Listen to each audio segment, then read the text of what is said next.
Hello and welcome to the first English Today Business DVD. In our new story, On the Job, you'll meet two young career girls, and with them you'll learn about company life and the language you use in the workplace.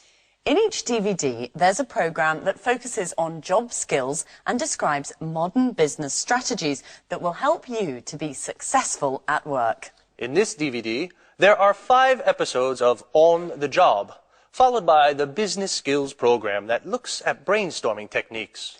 Then, we'll look at how to talk about work, how to describe a company, its organisation and its development. Finally, we'll look at how to talk about markets. So, enjoy your viewing. Oof. This report is so boring. Numbers, accounts and statistics. I hate it. I'm an artist. When I was younger, I used to write short stories, novels, poems, and I was good at it. What has happened to my inspiration? What am I doing here? A publishing house, that's where I would like to work. Okay, Victoria, stop dreaming. Let's get back to the report. The boss wants it on his desk at 5 this afternoon. Oh, isn't there anything more interesting to do? Like listening to some good music.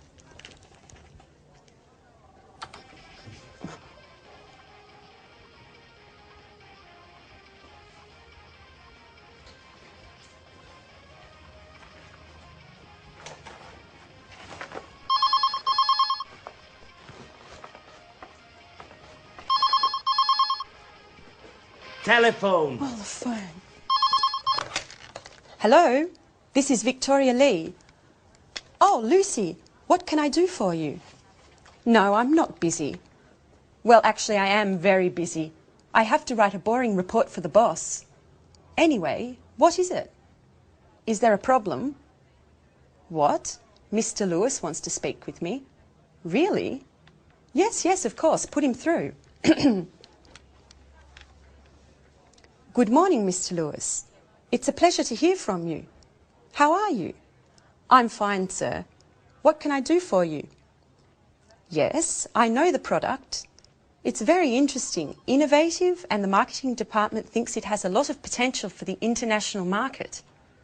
What? Me? Really? Thank you, sir. Yes, immediately. Yes, Victoria. Today is your lucky day. Bye-bye, boring report.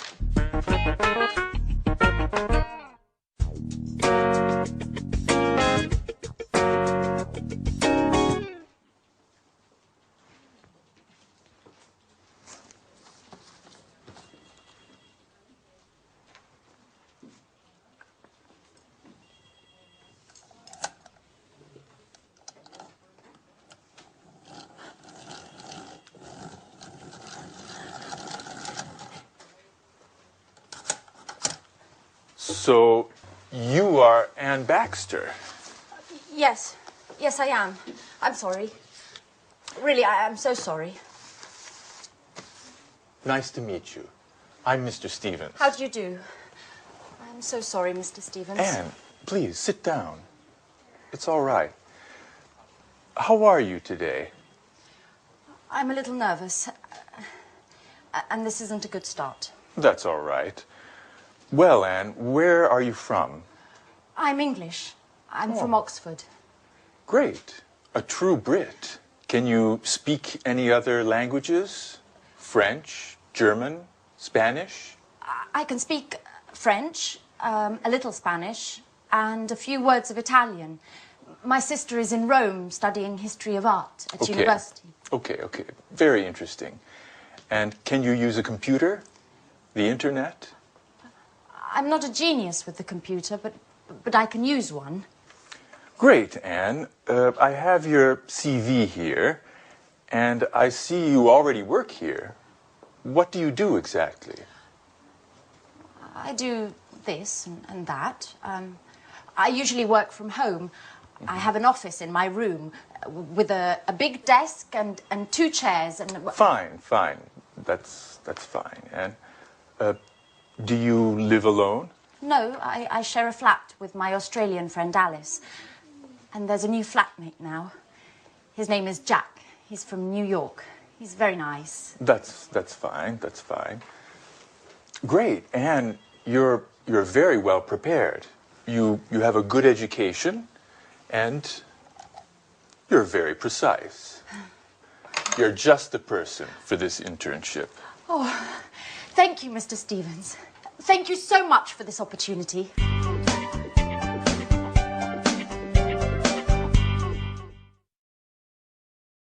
Good. Now, let's see if you know the names of jobs and professions.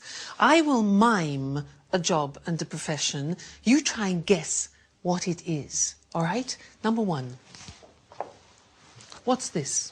What's my job? Ladies and gentlemen, what would you like to eat this evening? What am I? A waiter. Exactly, a waiter. Now, this one, what's my job?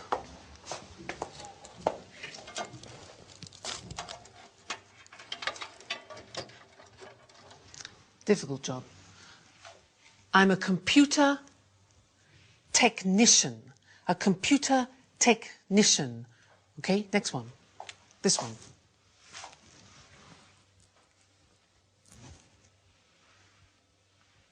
What's my job? No, I'm not a policeman. I'm a policeman.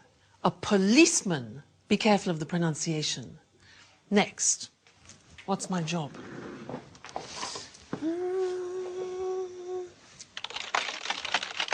Hello? Hello? Yes, yes, yes. Thank you. What's my job? I'm a difficult one. Secretary. Listen to the pronunciation. I'm a secretary. Next one. Let's see. Here. This one here.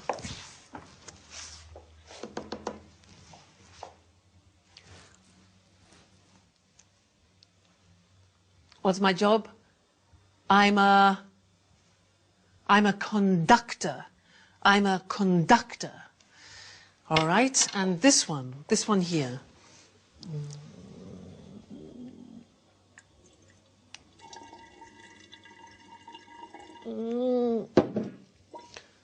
I'm a scientist. Again, a difficult pronunciation.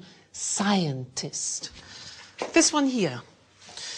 That's 78 for the chips, and then 20 for the chicken. That makes... that'll be €79, madam. Thank you. I'm a cash assistant. A cash assistant. All right. Next one. This one here. Follow me. You see this beautiful monument that we have in the city of Florence is the Duomo. What's my job? I'm a tourist guide. Listen to the pronunciation. I'm a tourist guide. This one, this is difficult. Ladies and gentlemen of the jury, I believe that this man is innocent. My job? I'm a lawyer. A lawyer. Next, this one.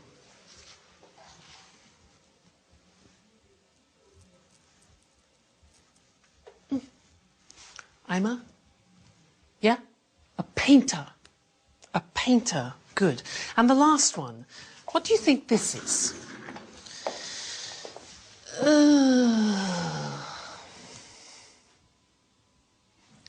I'm retired. I have no job.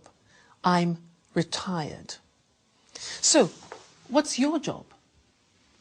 What's your father's job? What's your mother's job? Well, let's look at the screen together and check the spelling and the pronunciation of the jobs we've just looked at. All right, so here's the screen. Good. The question is, what's your job? So, the first one, I'm a waiter. Where does a waiter work? Exactly, in a restaurant. Next one, I'm a computer technician. Where does he work? exactly? In a company. I'm a policeman. Where does a policeman work? In the police headquarters. Headquarters. All right? Next. I'm a secretary. Pronunciation, secretary. Where do I work? In an office. Okay? I'm a conductor. Where do I work? In the theatre. In the theatre. I'm a scientist.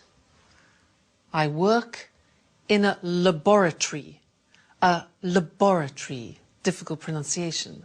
Next. I'm a cash assistant. I work in a supermarket or in a shop. I'm a tourist guide. I work in a tourist centre. I'm a lawyer. I work in a law court. A law court. I'm a painter. I work in a studio. I'm retired. I don't work. I stay at home. Okay? Now, those are the some different jobs and professions.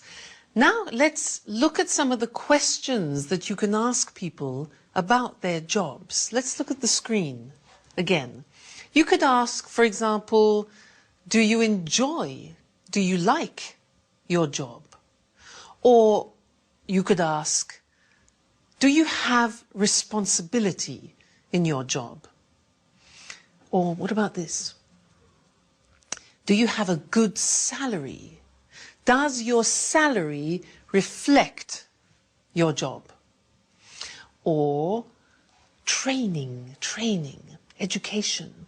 Do you attend training courses? Another one, this. Do you have promotion prospects? Promotion prospects. Another one, are the working conditions good? Are the working conditions good, like holidays, for example? Then, do you meet a lot of people? Do you meet a lot of people? And one more, is your job creative? Is your job creative? So those are the questions you can ask in conversation, talking about jobs. Good. Well, that's the end of the first lesson, and I look forward to seeing you in the second. Bye.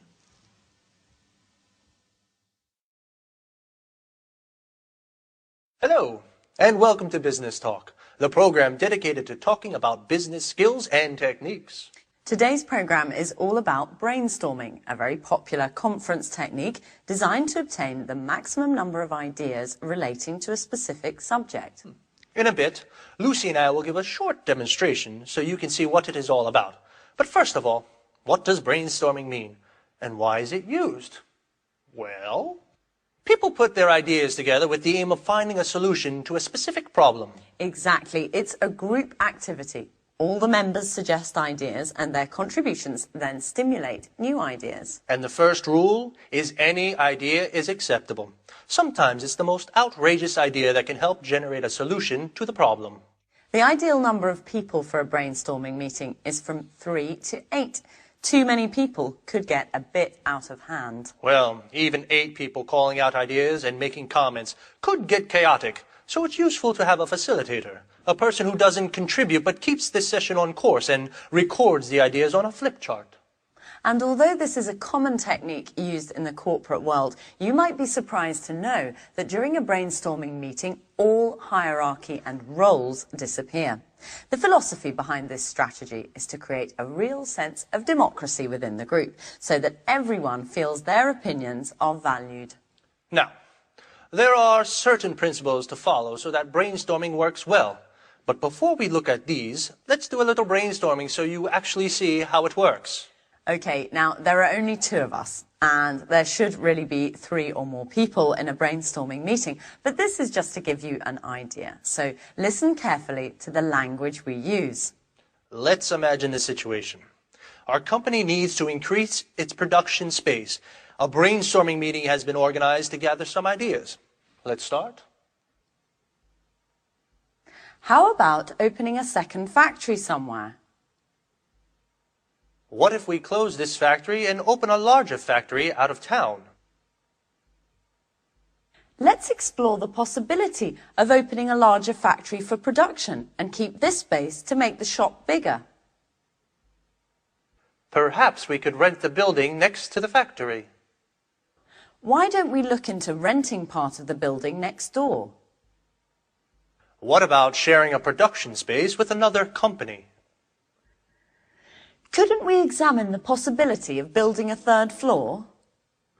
Let's try to reorganize the space we have. What if we organize 4 shifts a day instead of 3? We could relocate our administrative staff and keep production here. How about keeping the production here and renting some office space for the administrative staff? Would we be able to reorganize the shop floor space? Why don't we try moving all the production to China? We could move part of the production to China. What about closing part of the production line? Couldn't we rethink the production line? How about keeping the production of smaller items here and moving the production of larger items to China? Okay, we're going to stop here because we're running out of time, but this process could go on for much longer until enough ideas have been collected. At this point, a short list is made of the best ideas so that they can be carefully evaluated by considering how each one would work in practice. So the aim is to conclude the brainstorming session with 1 or 2 good ideas that can be put into action and hopefully solve the problem. Did you notice how we didn't stop to judge or analyze the ideas as they came up? Well, that's because if each idea were to be discussed during the actual brainstorming, the ball would never get rolling and too much time would be wasted. Another thing you may have noticed is that Lucy came up with an idea that had nothing to do with increasing the production space. She suggested working 4 shifts instead of 3, which wouldn't solve the problem of space at all. Yes, remember, all ideas are accepted during the brainstorming process because although an idea may seem silly, it might instigate other ideas that could instead give rise to a solution. Yes, actually, you suggested something interesting after the apparently irrelevant idea I had. Well, I'm afraid our time is up for today. See you soon. Bye-bye. Now, as we said in the program, the language you use to put forward your ideas during a brainstorming session is really important. So, what kind of language should you use for brainstorming? Clear, well-structured sentences, for example, are essential for this technique to be effective. And don't use any imperatives or rhetorical language. Remember, the aim is to create democracy within the group, and everyone should feel that their ideas are valued. Do you remember how we make suggestions? Let's, how about? These are the expressions we use in a brainstorming session. These expressions open the way to more suggestions and encourage other members to participate. Let's look at some of the structures we used during our brainstorming session. How about opening a second factory? What if we open a larger factory out of town? Perhaps we could rent the building next to the factory. Couldn't we build a third floor? Let's try to reorganize the space we have. Would we be able to reorganize the shop floor space? Why don't we try moving all the production to China? We could move part of the production to China. What about closing part of the production line? Notice how all these suggestions promote group collaboration. Brainstorming is a group activity, so it's important to make everyone feel part of a team. Okay, now let's see if you've understood. I'm going to make some suggestions as though I were in a brainstorming meeting. And then we'll see which are tentative suggestions and which aren't. Ready? We could rent another factory. Let's build another floor. I think we should close part of the production line. How about moving production to China? Why don't we try relocating the administrative staff? In my opinion, we should open another factory. Couldn't we reorganize the space we have? So, of these 7 ideas, 2 are not actually suggestions. Which 2? Yes, the 2 that started with I think and in my opinion. It's essential that in brainstorming you don't try to assert your own opinion. What's important is to work as a team. Try to limit the use of I and use we instead. It's not easy when English isn't your first language, and you probably need to practice a couple of times for it to come naturally.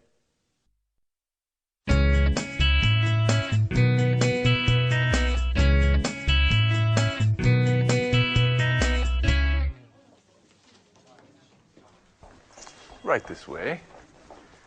Anne, this is Gary. And this is Rachel. Hello. Hi. Pleased to meet you. Rachel is a very important team member at our publishing house. She knows everything about the company. Thanks. She was our first employee in 1985. 1985. And she can answer any questions you may have. Okay, Anne, you're in good hands. Have a productive day. Oh, all right, Anne. Are you ready? Well, Mr. Stevens founded this publishing house in 1985. Oh, just a moment.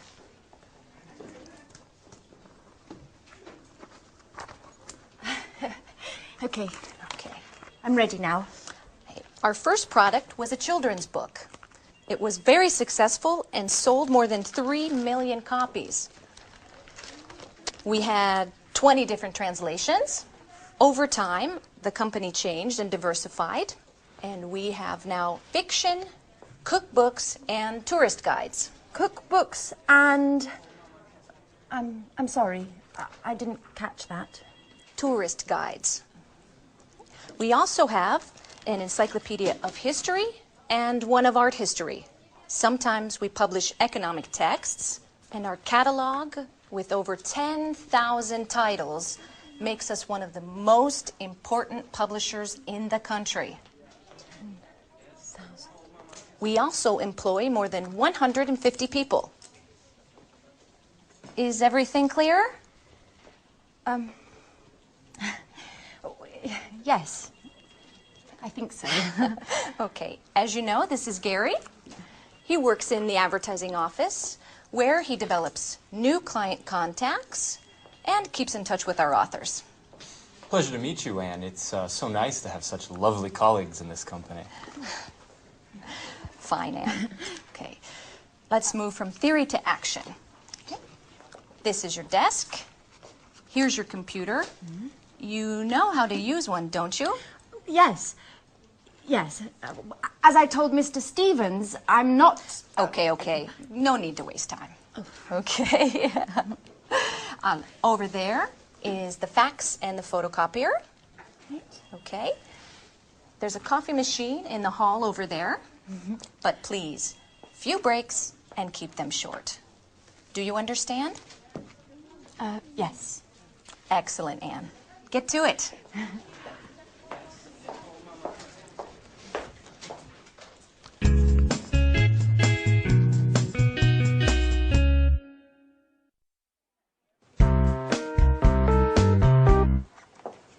Oh, good morning, Mr. Chang. Excuse me, I was just rearranging my office. Take a seat, please. Thank you.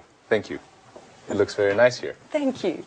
Well, before we begin to talk about our new product, I would like to give you some information about our company. Speedmaster Spectre is a multinational company which specialises in well-designed, high-tech sporting goods. Founded in Los Angeles in 1995, we now have 15 branches worldwide. That's very interesting, Mrs. Lee. How much is your company's revenue? Over the past few years, Speedmaster Spectre's revenue has grown impressively. Today we have a turnover of more than 60 million euros of revenue.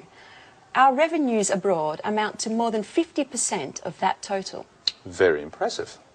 And what are your target markets? We have product lines for men, women and children with gear covering head to toe. Our brand is synonymous with reliability. Speedmaster Spectre is trusted around the world and we are considered one of the leaders in our sector. Great. So, what can you tell me about this new product? This is a revolutionary new tennis shoe. It's extremely durable thanks to our high-quality materials. We're interested in the Southeast Asian market. We believe that these shoes are the right product for that market. And where are they manufactured? Right, that's our strength. We have factories that meet all work standards and regulations in the countries we would like to target. And what is your role, Mrs. Lee? In the past, I was responsible for the Southern European market. Just last week, I took on a new role to test and distribute our products into the Chinese market. It's a very challenging position. That could deliver positive results. Together we can do great things, Mrs. Lee. Well, goodbye, Mrs. Lee.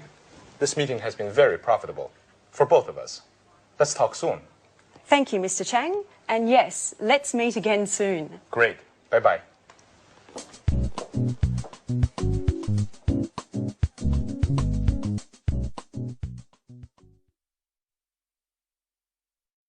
Now, we just saw Victoria doing a presentation of her company, Spectre, and I would like to look at the questions that we usually ask about companies. Let's look at those together on the screen. So, the first question we usually ask is about the type of company. We say, what type of company is it? For example, a multinational, a private, a public, a family company. Another question we often ask is about the main or the principal activity. So the question would be, what does the company do, or what is its main activity? For example, manufacturing or engineering or production. Another question is about the employees. Look at the pronunciation of that. Employees, that's the name for the people that work in a company. So the question could be, how many employees are there? Another question we often ask is about subsidiaries or branches, which are small companies directly linked to the main company. And the question could be, does it have any branches? Does it have any subsidiaries? Another question important for us is the location. Where is the company located, or where is the company situated? And then we need to know about the products, the number of products, for example. So we could say, how many products does the company have, or does it have a large product range? And then the last thing, which is very important, is the money. And when we talk about the sales, the profit, etc., we talk about turnover or revenue. And the question is, what is the annual turnover or revenue of the company? Okay, so those are typical questions. Now, let's look at some answers. In order to do this, I want to compare Spectre, which Victoria works for, and then I want to look at the company that my brother owns, because my brother has his own company.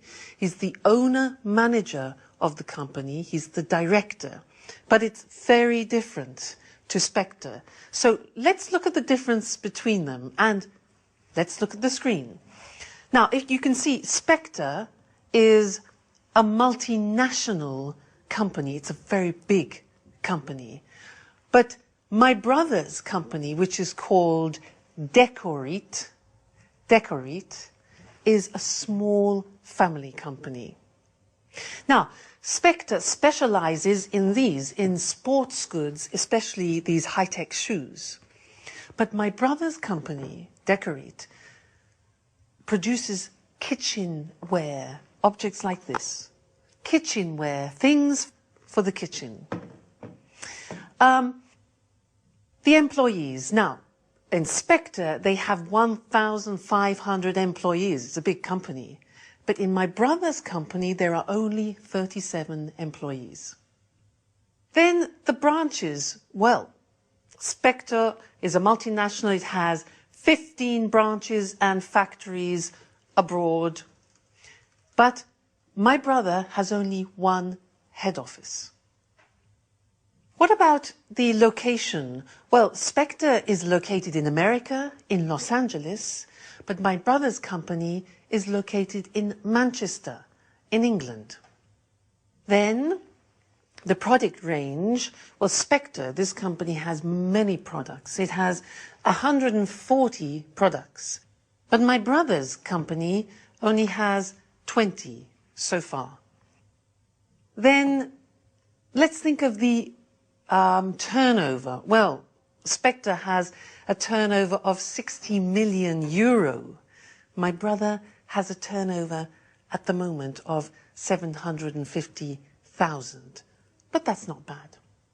So that's the language that we use when we're talking about companies in general.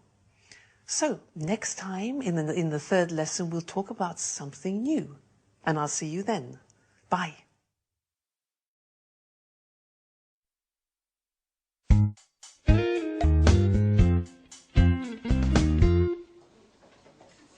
Good morning.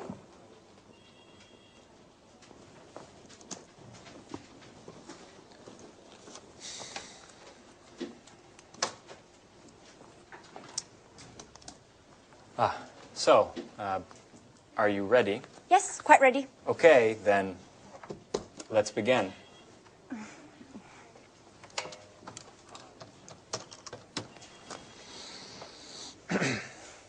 Hello, my name is Gary Reynolds from Pilgrim Publishing. May I speak to Mr. Jones? Mrs. Jones, how are you? And how is that wonderful apple pie of yours? I'm fine, thanks. Certainly, I'll hold. With a wink and a nudge, you can get whatever you want, even imaginary apple pie. This author is too important for us. Right. Hello, Mr. Jones. How are you? I'm fine, thank you. I wanted to know if you are interested in contributing to a new cooking guide that we have to bring out soon. Yes, it's a 6-volume collection of recipes to fit the needs of all tastes, with a detailed photo guide for preparation and cooking techniques. And we have to have the materials by the end of next month. Right. Exactly. Sure. Of course. Yes. Excuse me. Could you hold on for a moment? Anne, that's enough. Stop now. I can't concentrate. Oh, sorry, Gary. Sorry. Yes.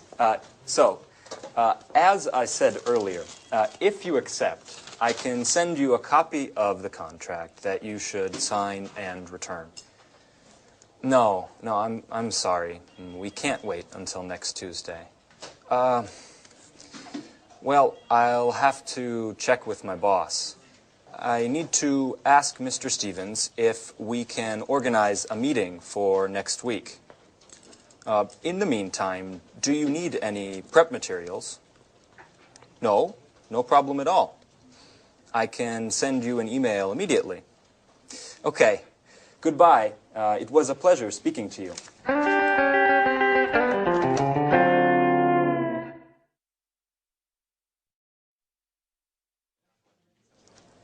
Do you always have to take notes? Yes, I do. I have to learn as much as I can, and well, there's so much to learn. I study my notes every evening. What a model colleague. You're so serious, so diligent, and an absolute nut about cleaning. Truly an asset to this company. You're making fun of me. No, of course not. It's such a shame. Such beautiful eyes shouldn't only read all the time. Come on, Gary, stop it. Let's get back to work. Okay. I mustn't pay you any compliments then. So, Ms. Baxter, can you give me the notes from my conversation with Mr. Jones? Okay. So, you said to Mr. Jones that... Oh, I have to start from the beginning, right? Anne, calm down. It's not an exam. I know what we should do. You should try a telephone call. Me? Oh, no. No, I'm not ready yet. Sure you are. It's not that difficult. Okay.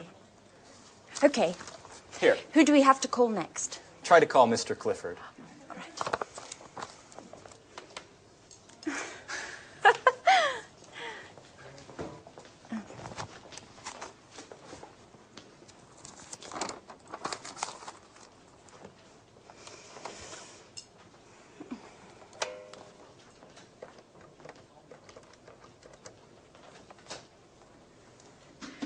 Hello, this is Anne Baxter from Pilgrim Publishing. Please may I speak to Mr. Clifford? Oh, I see. All right, thank you very much. Right, goodbye. Well, what happened? Well, Come on, tell me. I dialed the wrong number.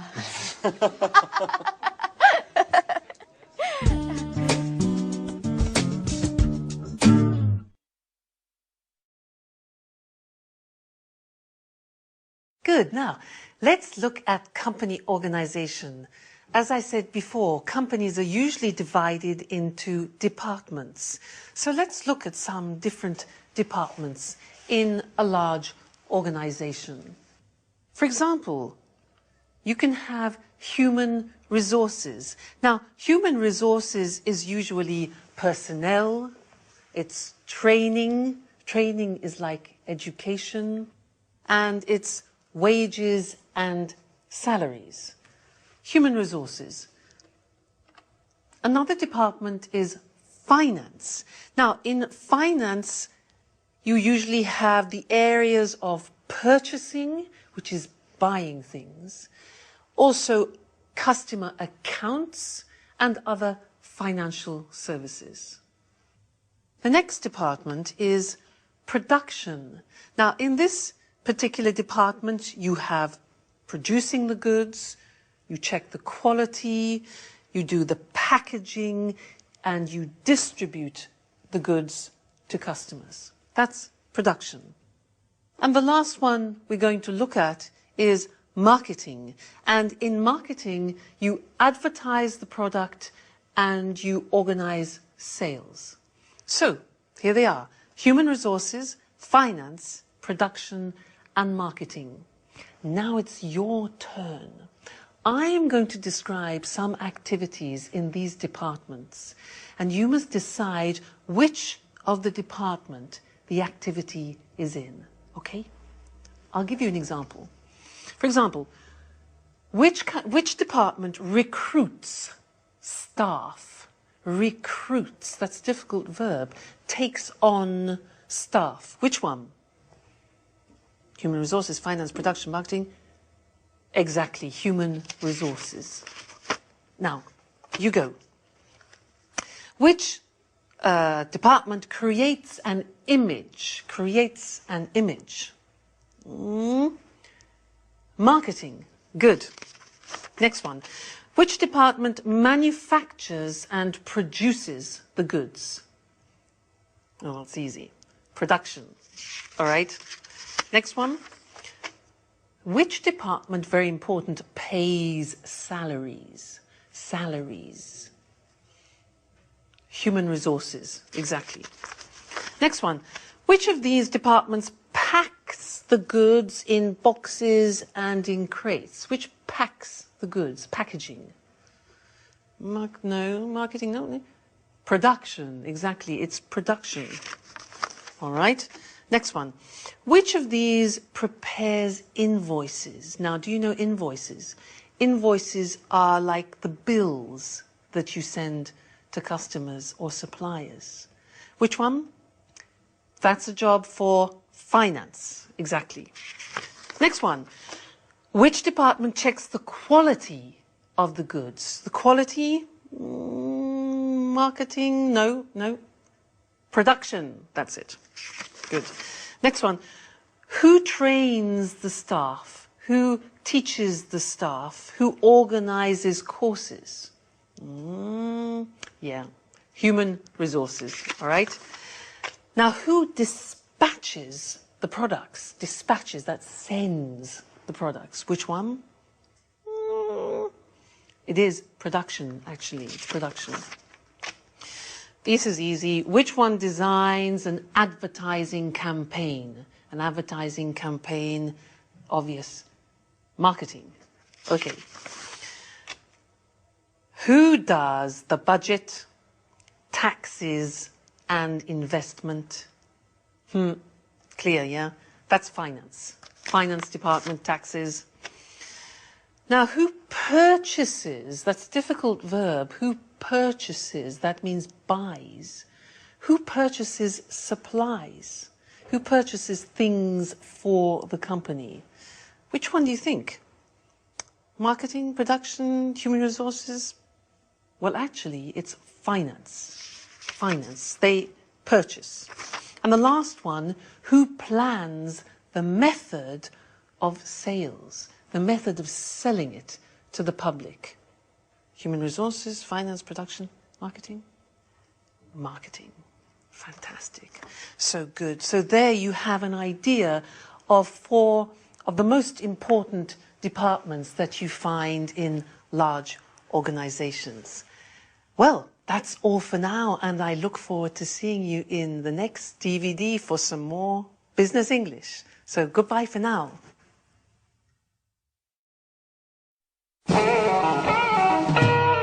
So, Mr. Stevens, may I begin to explain our typographic services? Just a moment, Mr. Richardson.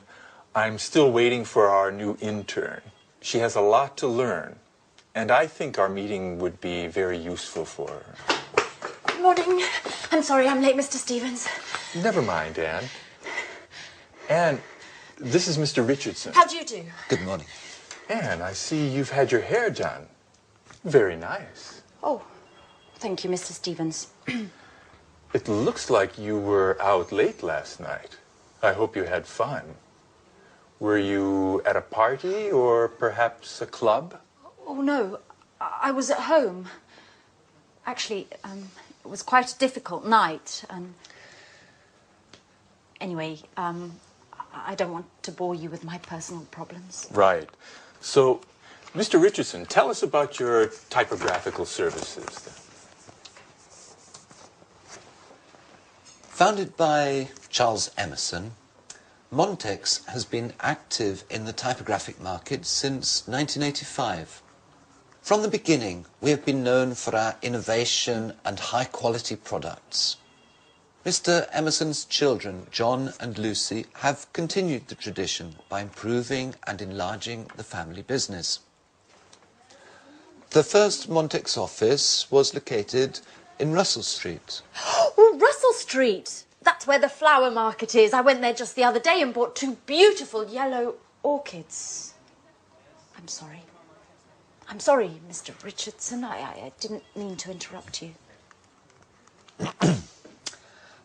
As I was saying, over the years and following changes in the market, our company has diversified and extended its line of products. We've purchased the latest technology, offering our customers the best package available on the market today. In 2000, we moved to a larger office space in order to improve production.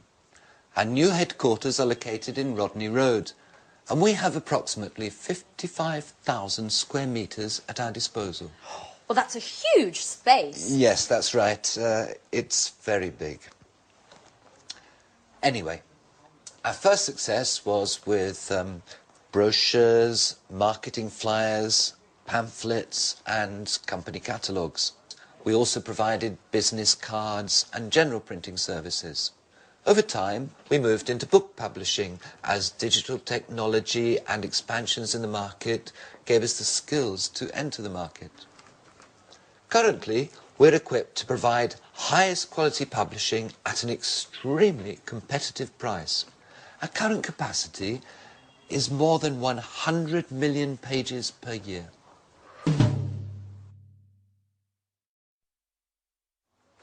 So, Anne, have you understood everything? Would you like to sum up what Mr. Richardson has said? Me? Yes. Could you? Oh, all right. I'll try.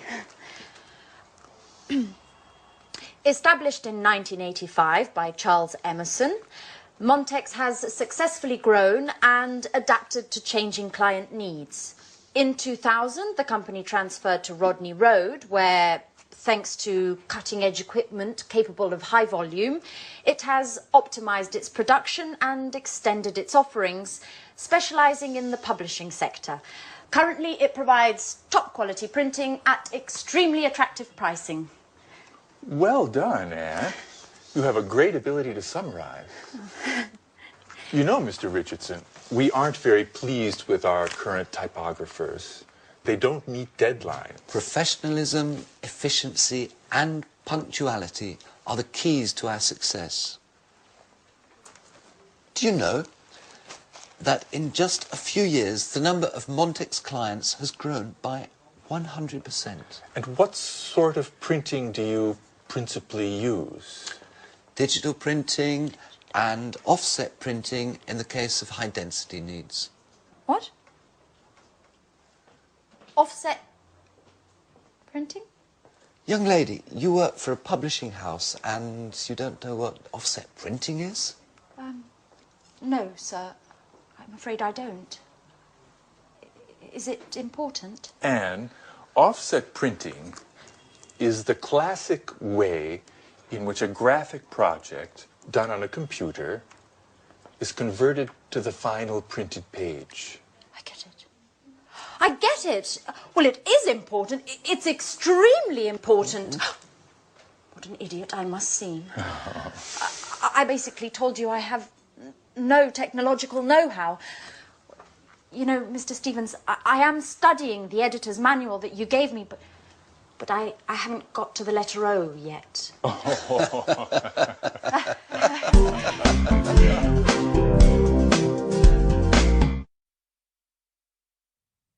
So in that scene, you saw Mr. Richardson talking about the history of his company. Now, to help you understand the language, I would like to talk to you about my brother, because he has a company of his own, which he opened in 1993. And it's really interesting, because one day when he was in a cafe with a friend of his, he had an idea. They were sitting at a table, and between them they had an object, something like this. It was transparent with petals inside it. And he thought, well, wouldn't it be fantastic if they could fix that idea?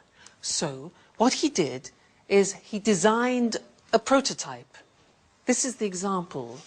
And he made the first prototype of plexiglass. And you can see inside there are real natural objects in the plexiglass. Then he did some market research to see if people would like objects like this. And he found some potential customers.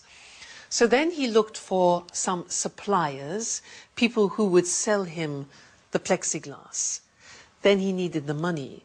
So he asked some banks for financial support, and he set up, or he established, a company. He formed a partnership with his friend, and then he invented a name. Now, the name of the company is Decorit. So it's decor, which is like decoration, eat, which is eat, Decorit. Then he rented an office, he hired a secretary for administration, and he launched the first product. Now, that was in 1993, and the company has now developed a lot. And let's look on the screen, because it's interesting. When you talk about company history, you use the simple past tense. But when you talk about how a company develops, we move into the present perfect. Now, let's look at the screen and see how my brother's company has developed. Well, the company has grown. It has expanded. And the sales has increased a lot. Sales have increased a lot. Now, they needed more people, so they have taken on new staff. Probably about 7 or 8 new people. Then equipment. They have purchased new equipment because there's more production. Then the product range has developed. It has diversified, so you have more types of product than before. This was the prototype, and these are other examples. This plate here is another example of the products they have developed. So, product range has developed. Then the client base, well, they have increased now, and they have more distributors. That's good. The market now has extended from England to the whole of Europe. And as you see, investment, they have invested more in advertising and promoting the products. Then they've moved to bigger offices, the premises are much larger, and they have opened a subsidiary in France. So the company is doing really well. So that's some of the language to talk about company history and how a company expands. Good. That's the lesson for now, and I look forward to seeing you in the next one. Bye.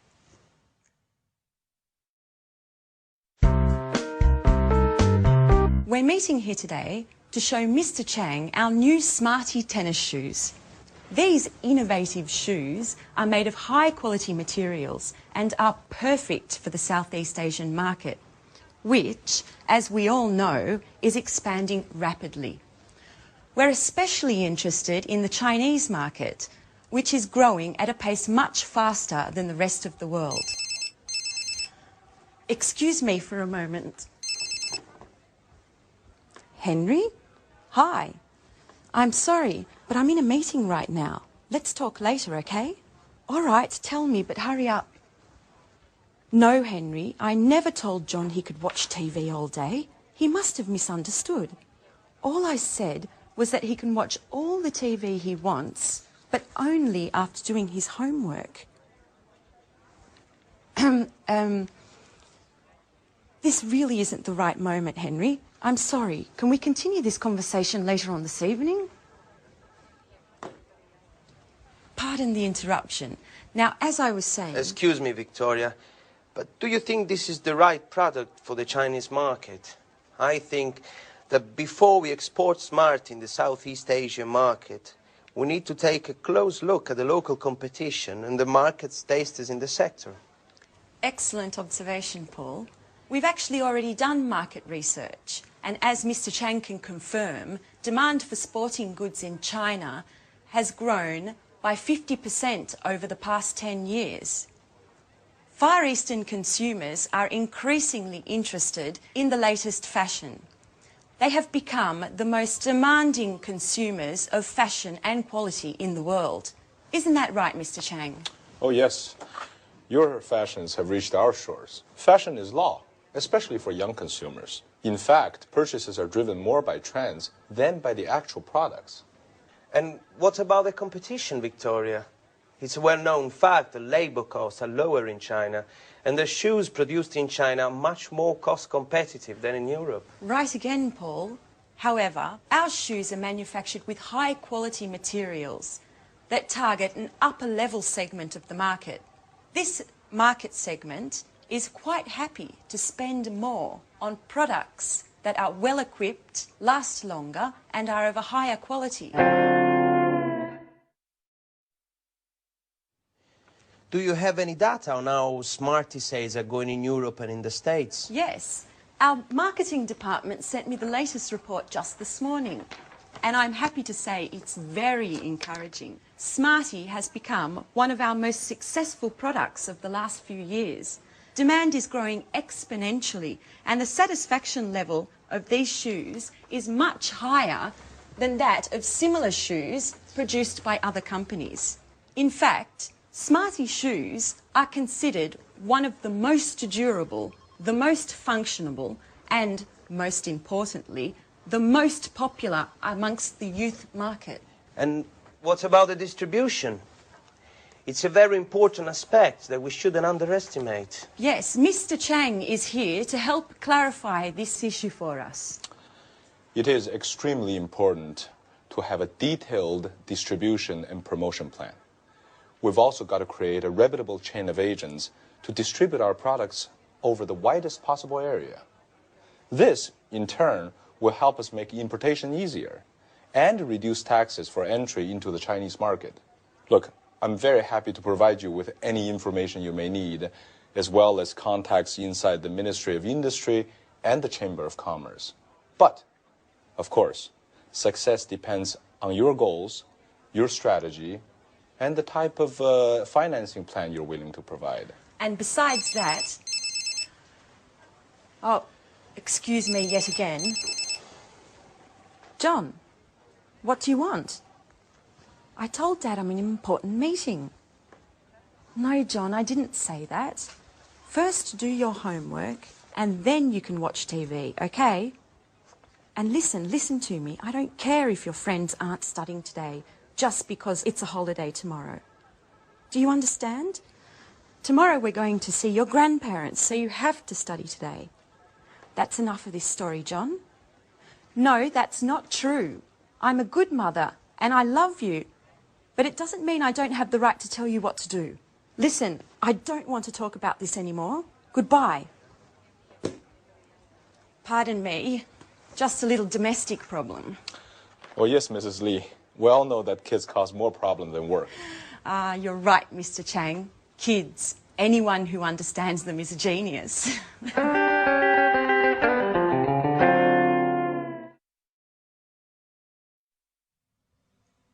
So in that scene, there were some examples of the language we use when we talk about markets.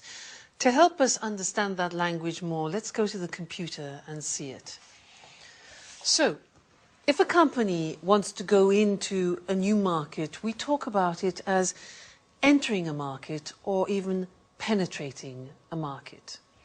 Now, if a market has been there for a while, we say that the market is established or it's well established. But often, markets change. If they improve, we talk about the market situation growing or increasing. But if the opposite happens, we say that the market shrinks, it's shrinking or it's decreasing. However, if we find a change which is uneven, we say that the market is fluctuating, that it's changing. Or, if there is no change, we talk about the market as being stable. If the market is full and there is no more room to promote or sell your product as a company, we say that the market is saturated. So those are the typical words that we use when we describe markets. Now, also in the scene that we saw with Victoria, they talked a lot about China and Europe, the difference between the two areas. Now, China is an important country which is coming up. And what I'd like to do now is to revise the comparatives and superlatives, in particular the comparatives, and look at the difference between those two markets, Europe and China. Let's look at the screen to help us. Here. Now, if we think about market growth, in general, market growth in China at the moment is faster. In Europe, it's slower. Labor costs. Labor costs, what's that? That is the cost of people working. Well, in China, as we know, the labor costs are definitely lower. In Europe, they're higher. What about market demand? Well, at the moment, the demand for new products and services in China is much greater than in Europe. In Europe, it's less. Production costs, another thing, well, it's cheaper to produce in China also because labor costs are lower. In Europe, it's more expensive. So many companies are moving to China for that reason. How about production time? Well, usually it's much shorter. It takes less time to produce in China than it does in Europe, where it's longer. But what about high tech? Well, usually high tech in China is less advanced than it is in Europe. Europe is still more advanced. That might change, though. And then design. Well, I would say that in China the situation is more traditional, whereas in Europe we are still more innovative. We're more innovative. So that's an example of how you can compare different world markets. Great. Well, thank you, and I'll see you in the next lesson for something new. Bye.